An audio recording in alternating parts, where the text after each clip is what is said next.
पढ़ाई के दौरान रिंकू अपने परिवार के साथ एक छोटे से शहर में रहता था।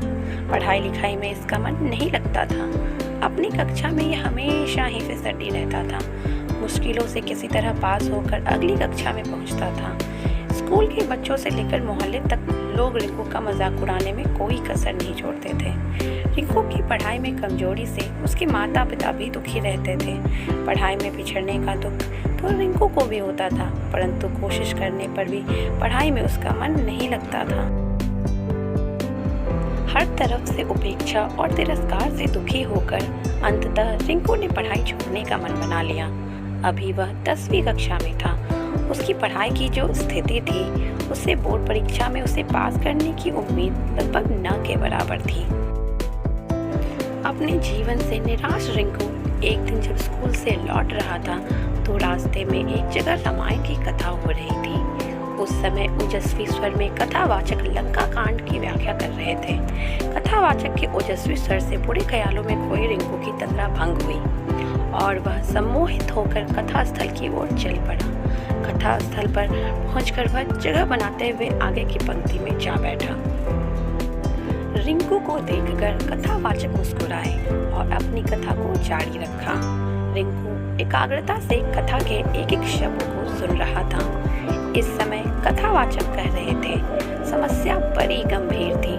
सागर तट पर भगवान राम की सेना के सभी योद्धा लक्ष्मण, हनुमान, सुग्रीव, अंगद आदि गंभीर सोच में डूबे थे। जटायु से यह पता लग गया था कि रावण सीता को लेकर दक्षिण दिशा में उफनते समुद्र के पार स्थित अपनी लंका में ले गया है, परंतु इस विशाल समुद्र को लांघ कर लंका जाए कौन? समस्या विकट थी। तभी वहां की शांति सुग्रीव की आवाज से भंग हुई। सुग्रीव ने प्रभु राम से कहा कि हमारे बीच एक ऐसी दिव्य शक्ति है जो समुद्र लांघ कर लंका जा सकती है। तब भगवान राम की जिज्ञासा को शांत करने के लिए सुग्रीव ने महाबली हनुमान की ओर देखा। सुग्रीव के संकेत से हनुमान जी सकपका गए। हनुमान जी की असमंजसता को भांपते हुए सुग्रीव ने कहा, हे पवन पुत्र, संभवतः आपको अपनी शक्ति का ज्ञान नहीं है। बचपन में आपने सूर्य को एक फल समझते हुए एक छलांग में उसे सैकड़ों कोस दूर जाकर निगल लिया था, तो फिर लंका की दूरी ही क्या है?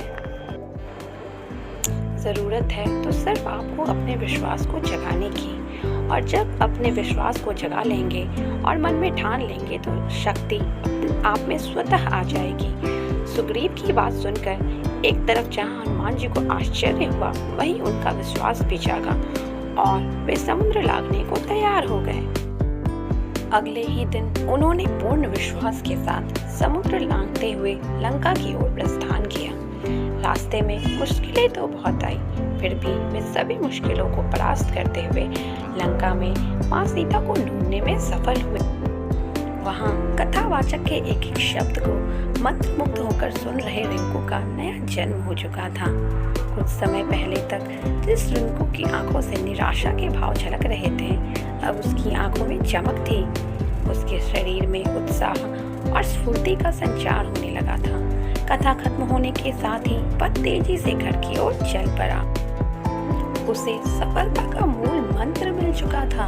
वह मन ही मन सोच रहा था कि जब हनुमान जी अपने विश्वास से शक्ति अर्जित कर समुद्र को लांघ लिया था, तो पढ़ाई कौन सी बड़ी बाधा है। उसी दिन से रिंकू ने प्रण कर लिया कि वह ध्यान लगाकर खूब पढ़ेगा और सफलता अवश्य प्राप्त करेगा। उसकी मेहनत रंग लाई। अपनी कक्षा में सबसे फिसड्डी रहने वाला छात्र रिंकू 10वीं की बोर्ड परीक्षा में सबसे अव्वल आया।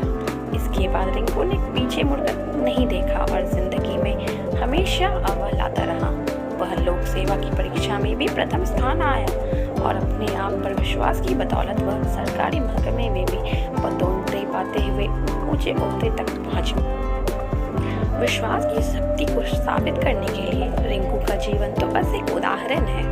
हर एक सफल व्यक्तित्व के पीछे उस व्यक्ति का विश्वास और कुछ कर गुजरने के जज्बे का मुख्य योगदान होता है। जब किसी व्यक्ति में विश्वास का संचार होता है तो उसमें शक्ति अपने आप संचारित होने लगती है। फिर जब तन और मन में शक्ति यानी ऊर्जा का संचार होता है तो मुश्किल काम भी आसान हो जाता है। यही तो जीवन में सफलता का मूल मंत्र है। अगर आपको मेरी कहानी अच्छी लगी हो तो उसको लाइक, शेयर एंड सब्सक्राइब जरूर करना। धन्यवाद।